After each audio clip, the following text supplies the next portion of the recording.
মরুর বুকে যেখানে বছরের বেশিরভাগ সময়ই প্রচণ্ড গরম থাকে, সেখানে তাপমাত্রা এখন শূন্যের নিচে। শীতল হাওয়া বয়ে যাওয়ার পাশাপাশি মরু অঞ্চলে হালকা তুষারপাতও হয়েছে। প্রচণ্ড ঠান্ডায় বিপর্যস্ত মরুভূমির কৃষি অঞ্চলের শ্রমিকরা।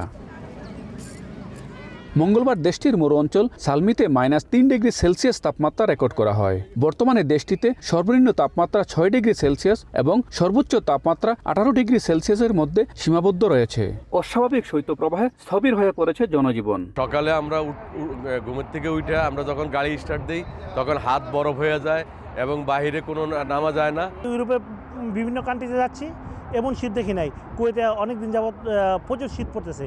আপাতত এই অবস্থা থেকে মুক্তি মিলছে না কুয়েতবাসীর। আবহাওয়া দপ্তরের তথ্যমতে শুক্রবার পর্যন্ত অব্যাহত থাকবে শৈত্যপ্রবাহ। এরপর থেকে ধীরে ধীরে বাড়বে তাপমাত্রা। মঈন সুমন, সময় সংবাদ, কুয়েত।